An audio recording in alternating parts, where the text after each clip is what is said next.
கதைகளை சொல்லுகிற போது நம் குழந்தைகள் கேள்வி கேட்டால் அதெல்லாம் கேட்கக்கூடாது, கொன்றுவேன், சொன்ன கதையை கேளு என்று சொன்னால் அவர்கள் முன்னால் பொருளற்றவர்களாக நாம் நிற்கின்றோம்.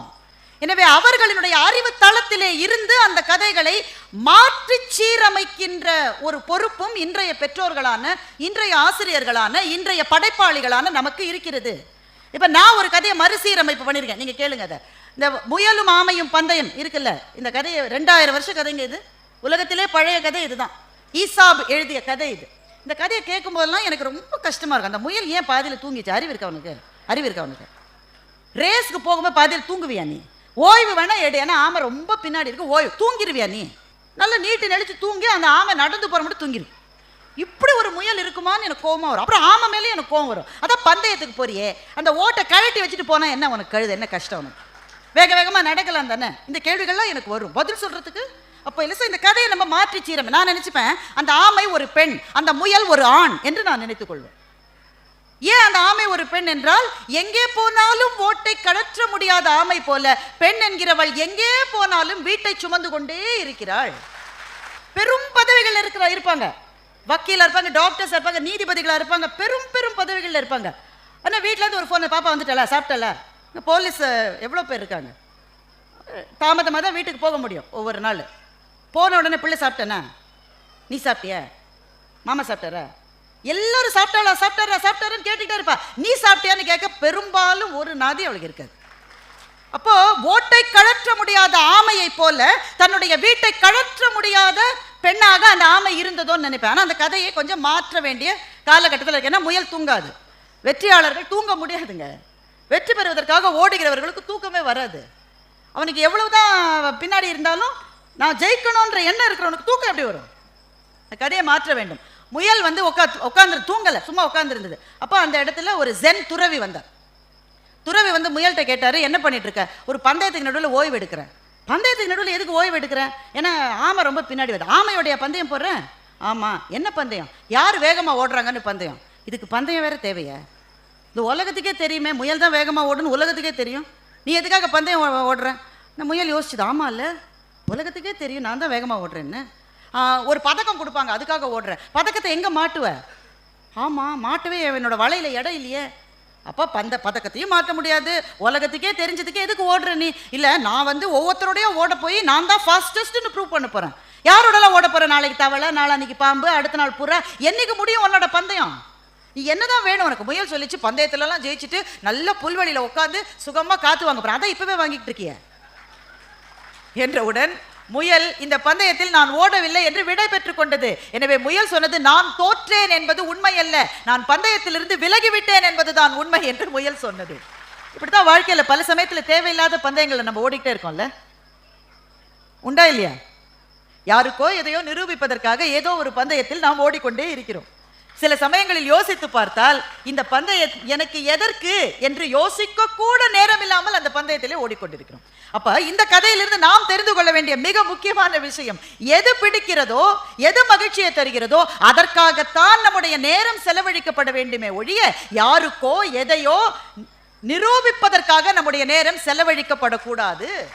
நான் ரொம்ப சாதாரணமான கதைகளை எடுத்து உங்ககிட்ட சொன்னேன், ஆனா இதை நம்ம அடுத்த தளத்துக்கு எடுத்துக்கொண்டு போகலாம்.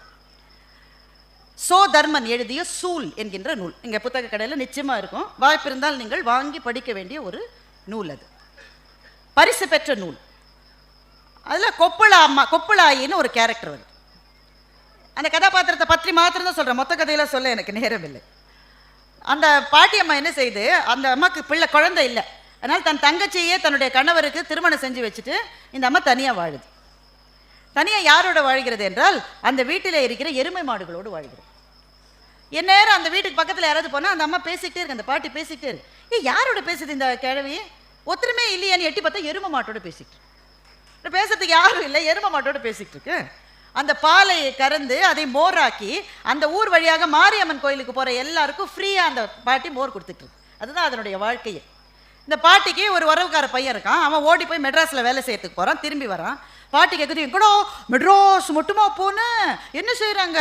வேலை செய்கிறேன். சோத்துக்கு என்னடா செய்கிற? அங்கெல்லாம் காசு கொடுத்தா சோறு கொடுப்பாங்கன்றான்.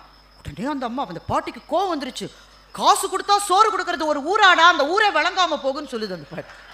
சென்னையில் இன்றைக்கு வாழ்ந்திருக்கிற நாம் இந்த கதையை கேட்கிற போது நம் மனசுக்குள் என்ன வருகிறது? நம்ம சோறு என்பது இன்னைக்கு காசு கொடுத்து தான்.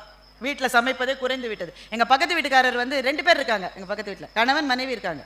நான் ஒரு நாள் பார்த்துக்கிட்டே இருந்தால் 3 தடவை ஸ்விக்கி வந்தது. எத்தனை தடவை?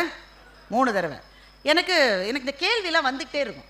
2 பேர் தானே இருக்காங்க, எதுக்கு 3 தடவை ஸ்விக்கியில் ஆர்டர் பண்ணுறாங்க? பொறுக்க முடியாமல் கேட்டுட்டேன். ஏமா 2 பேர் தான் இருக்கீங்க, எதுக்கு 3 தடவை ஆர்டர் பண்ணீங்க? எதையா மறந்துட்டீங்களா? இல்லை எலி தொல்லை இருக்குது, மசால் வடைக்காக ஒரு தடவை ஸ்விக்கி ஆர்டர் பண்ணணும். காசு கொடுத்து தான் சோறு என்பதை வாழ்க்கையினுடைய ஒரு பகுதியாக நாம் ஏற்றுக்கொண்டு விட்டோம். நம்முடைய குழந்தைகளை ஒருத்த திடீர்னு வாசலில் வந்து பெல் அடிக்கிறான், 800 ரூபாய் கொடுன்றான். எதுக்குடானா பீட்சா கொண்டுருக்கான். யார் ஆர்டர் பண்ணுது? நம்ம பையன் தான் ஆர்டர் பண்ணியிருக்கான், நமக்கு தெரியாமல். சில சமயம் 800 ரூபாய் கூட கேட்கறது இல்லை. ஏன்னா நம்ம கார்டு நம்பர் பின் எல்லாம் நம்ம பையனுக்கு தான் நல்லா தெரிஞ்சிருக்கு. அம்மா கேட்குது, ஏண்டா என் பின் என்னடா மாத்திட்டியா? இவன் மாத்திருக்கான். ஆனா நமக்கென்று ஒரு பாரம்பரியம் இருந்திருக்கிறது என்பது இந்த கதையிலிருந்து தெரிகிறது அல்லவா? சோறு போடுவதற்கு காசு கேட்பது தர்மம் அல்ல என்று நினைத்த அப்பத்தாக்களும் ஆயாக்களும் பாட்டிமார்களும் வாழ்ந்த மண் இந்த அறிமுகம் நமக்கு கிடைக்க வேண்டும் என்றால் கொப்புளாயி என்கின்ற கதாபாத்திரம் வருகிற அந்த புத்தகத்தை படிக்காவிட்டால் இப்படிப்பட்ட வாழ்க்கையை நாம் வாழ்ந்திருக்கிறோம் என்பதை எப்போது நாம் தெரிந்து கொள்ள போகிறோம்? எங்க ஊர்லலாம் மதுரைக்கு பக்கத்துல சோத்துல தண்ணி ஊற்றலாமான்னு தினம் கேட்பாங்க ராத்திரி. இப்போ பெரும்பாலும் நம்ம ஊற்றுறது இல்லை. எல்லாரும் இரவு சோறு தான் சாப்பிடுவாங்க. சோறு சாப்பிட்டு முடிஞ்ச பிறகு ஒரு கேள்வி வரும், சோத்துல தண்ணி ஊற்றிடலாமா அப்படின்னா, என்ன எல்லாரும் சாப்பிட்டுட்டீங்களா அப்படின்னு. அப்போ அந்த வாசலில் உட்காந்துருக்கிற பாட்டி எப்போ என்ன சொல்லுன்னா, கடைசி பஸ் போன அப்புறமா சோத்துல தண்ணி ஊற்றலான்னு சொல்லு. முதல்ல எனக்கு புரியல, சோத்துல தண்ணி ஊற்றுறதுக்கும் கடைசி பஸ்ஸுக்கு என்னங்க சம்பந்தம்? கடைசி பஸ் வரும் போகும், நீ சோத்துல தண்ணி ஊத்துறதுனா ஊத்து கிழவி, எதுக்கு வெயிட் பண்ற? என்னவென்றால் கடைசி பஸ்ஸில் வர்ற யாராவது சாப்பிடாம வந்திருந்தா அவனுக்கு சோத்தை போட்டுட்டு அதுக்கப்புறமா தண்ணியை ஊற்றலாம்.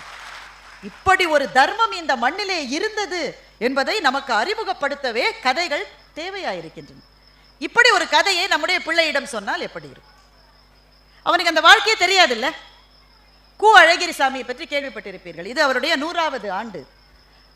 இடைச்செவல் என்கிற சின்ன கிராமம், வெறும் 200 வீடு மாத்திரமே இருக்கிற சின்ன கிராமம். அந்த இடைச்செவல் கிராமத்தில் 2 நண்பர்கள், கி ராஜநாராயணன், கு அழகிரிசாமி.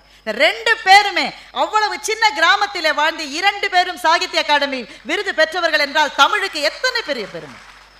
இந்த எழுத்தாளர்கள் தான் இந்த மண்ணின் வரலாற்றை நமக்கு கட்டமைத்து கொடுக்கிறார்கள். அதனால் தான் கதைகளை தவிர்த்து விட்டு ஒரு வாழ்க்கையை வாழவே முடியாது என்று நான் சொல்லுகிறேன். அழகிரிசாமியினுடைய ராஜா வந்திருந்தார். கதை சீக்கிரம் சொல்லிடுறேன், 2 நிமிஷத்துல முடிச்சிடறேன் கதையை.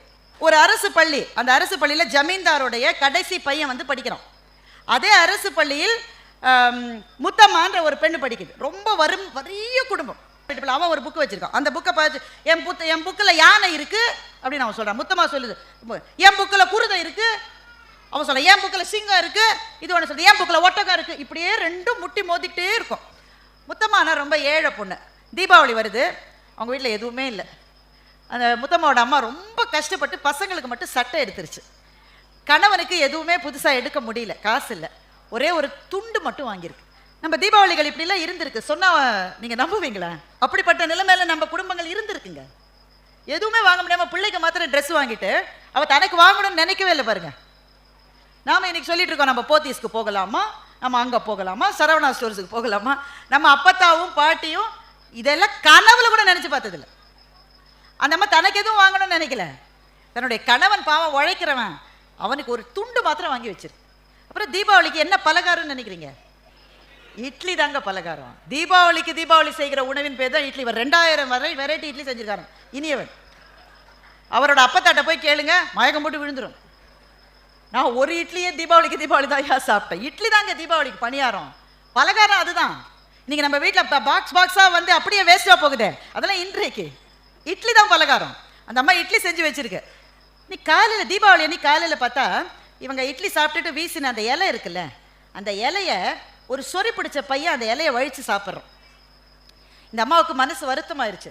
ஏண்டா அந்த இலையில ஏற்கனவே வழித்து சாப்பிட்டுட்டாங்க உள்ளே இருக்கிறவங்கள, அதுக்கு பிறகு வழிக்க என்னடா இருக்குது, என்னடா செய்கிறேன்னா அந்த பையன் அனாதை பையன். அப்பா அம்மா இறந்த பிறகு உறவுக்காரங்க அடித்து விரட்டிட்டாங்க. எங்கே போகுதுன்னு தெரியாமல் தெருவில் திரியிற பையன் அவன். அந்த பையனை உள்ளே கூப்பிட்டு கணவனுக்கு வாங்கி வச்சிருந்த அந்த துண்டை வந்து அந்த பையனுக்கு கொடுக்குறான். அந்த தாய் கொடுத்துட்டு பாக்கி ஏதோ மிச்சம் சொச்சம் இட்லி சாயங்காலத்துக்கு உப்புமா வாக்கலான்னு வச்சிருப்பாள், அதை அந்த பையனுக்கு கொடுத்து சாப்பிட சொல்கிறான். உன் பேர் என்னடான்னு கேட்டால் ராஜா அப்படின்னு அவன் சொல்கிறான். இது நடந்துட்டு இருக்கிற இதே நேரத்தில் ஜமீன்தார் வீட்டில் திருமணம் நடக்கிறது. மகளுக்கு திருமணம் நடந்து மாப்பிள்ளை வருகிறார். ஜமீன்தார் வீட்டு கல்யாணம் கேட்கணுமா, தடபுடலா விருந்து எல்லாம் நடக்குது. அடுத்த நாள் ஸ்கூலில் முத்தம்மாவும் அந்த ராஜா வீட்டு பையனும், ஜமீன்தார் வீட்டு பையனும். அந்த ஜமீன்தார் வீட்டு பையன் சொல்றான், எங்க வீட்டுக்கு ராஜா வந்திருந்தார் நேத்திக்கு. முத்தம்மா சொல்ற, எங்க வீட்டுக்கும் தான் ராஜா வந்திருந்தான் நேத்திக்குன்னு சொல்ற. பெரியவர்களும் இல்லை, சிறியவர்களும் இல்லை. அவ்வளவு அழகான உலகம் இது. இதைத்தான் எங்கள் புறநானூற்று கவிஞன் எழுதினான். மாட்சியில் பெரியாரை வியத்தலும் இளமே, சிறியோரை இகழ்தல் அதனினும் இளமே என்று எங்கள் புறநானூற்று புலவன் எழுதினான். இந்த வரியை எப்படி எழுதினான் கணியன் பூங்குன்றன் என்று நான் நினைத்து நினைத்து நினைத்து பார்க்கின்றேன். இது நம்முடைய மொழிக்கு கிடைத்த மகத்தான கௌரவங்களில் ஒன்று கணியன் பூங்குன்றன். அந்த முதல் வரி எல்லாருக்கும் தெரியும், யாதும் ஊரே யாவரும் கேளீர், அதை எல்லாரும் சொல்லிடுவாங்க. ஆனால் பிள்ளைகளுக்கு தெரியுமா? தெரியவில்லை என்றால் அவர்களுக்கு தெரிவிக்காதது யாருடைய பிழை? இப்படிப்பட்ட அறங்கள் இந்த மண்ணிலே இருந்தது என்பதை நம் பிள்ளைகளுக்கு சொல்லுவதற்கு கதைகளை விட்டால் நமக்கு வேறு கதியே கிடையாது நண்பர்களே. ஒரு கணவர் தன்னுடைய குழந்தையை தூக்கிட்டு மருந்து கடைக்கு போறாரு. மருந்து கடைக்காரர்கிட்ட வழக்கம் போல இவங்களுக்கு டயபெட்டிஸ் மாத்திரை, அவங்களுக்கு ப்ரெஷர் மாத்திரை, தலைவலி மாத்திரை, எறும்பு மருந்து என்று சொன்னேன். எறும்பு மருந்துன்னா என்ன நம்ம எல்லாருக்கும் தெரியும் தானே? குழந்தைக்கு தெரியாது தானே? குழந்தை கேட்டதான், அப்பா நம்ம வீட்டில் இருக்கிற எறும்புக்கு உடம்பு சரியில்லையாப்பா என்று குழந்தை கேட்டது. அந்த மருந்தை எறும்பு கொல்றதுக்கான மருந்து. ஆனா குழந்தைகளினுடைய உலகம் எவ்வளவு அழகானது என்றால், அது நினைக்கிறது வீட்டில் இருக்கிற எறும்புக்கு ஏதோ உடம்பு சரியில்லைன்னு அப்பா மருந்து வாங்குகிறார் என்று. நானும் மருந்தை கேட்கவில்லை, கடைக்காரரும் மருந்தை கொடுக்கவில்லை என்று சொல்லி கவிதையை முடிக்கிறார் அந்த கவிஞர். அப்ப ஏன் நமக்கு புத்தகங்கள் தேவை என்றால், நம்முடைய அன்றாட வாழ்க்கை என்பது நம்மை ஒவ்வொரு நாளும் உந்தி தள்ளுகிறது. மோர் பிரஷர், மோர் பிரஷர், மோர் பிரஷர். இன்னும் ஓடு, இன்னும் ஜெய், இன்னும் பணம் சம்பாதி, அவன் கார் வாங்கிட்டான், இவன் ஸ்கூட்டர் வாங்கிட்டான், ஓடு ஓடு ஓடு என்று வாழ்க்கையை நம்மை துரத்தி கொண்டே இருக்கிறது. அதிகார போட்டிகள் பெருகி கொண்டே இருக்கின்றன. அப்போது ஒரு இடத்திலே உட்கார்ந்து மனம் கனிய வேண்டும் என்றால், இந்த மண்ணை, இந்த மண்ணின் மொழியை, இந்த மொழி சொன்ன அறத்தை, அந்த அறம் சொன்ன மகத்தான விஷயங்களை நம் மனத்துக்குள் இறக்கிக் கொள்ள வேண்டும் என்றால் புத்தகம் ஒன்றை தவிர நமக்கு வழி இல்லை.